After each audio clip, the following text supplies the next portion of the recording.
Hello everyone, let's continue the history of Indian mathematics. Now we are discussing about the third section, Bhaskara and early calculus in the history of Indian mathematics. Bhaskara or Bhaskara II was an Indian mathematician and astronomer. His works represent a significant contribution to mathematical and astronomical knowledge in the 12th century. Bhaskara's work on calculus predates Newton and Leibniz by over half a millennium. He is particularly known in the discovery of the principles of differential calculus and its applications to astronomical problems and computations. While Newton and Leibniz have been credited with differential and integral calculus, there is strong evidence to suggest that Bhaskara was a pioneer in some of the principles of differential calculus.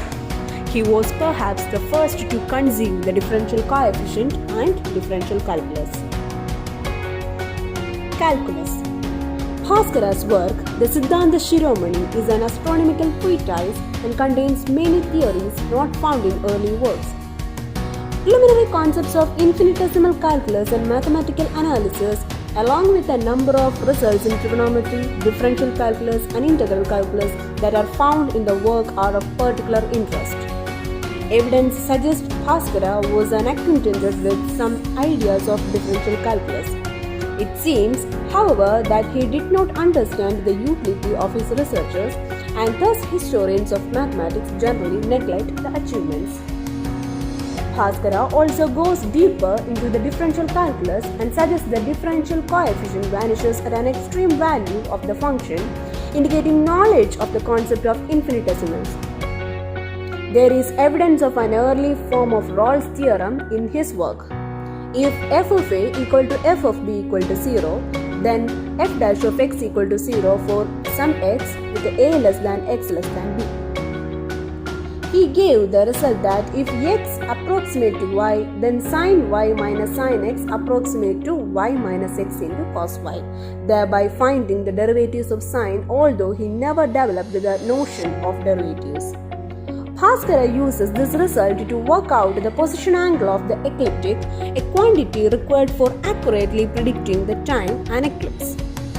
In computing the instantaneous motion of a planet, the time interval between successive positions of the planets was no greater than a true tide, or a 1 by 33,750 of a second, and his measure of velocity was expressed in this infinitesimal unit of time.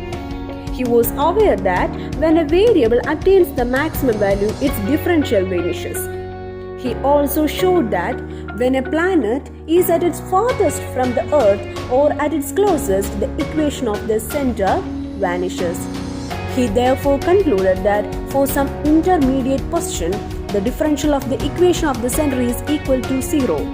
In this result, there are traces of the general mean value theorem, one of the most important theorems in analysis, which today is usually derived from Rolle's theorem. The mean value theorem was later found by Parameshwara in the 15th century in the Leelavati Bhasya, a commentary on Bhaskara's Leelavati. Let's continue the history of Indian mathematics on to another video. Subscribe for more videos. This is Anigraha signing off. Thank you.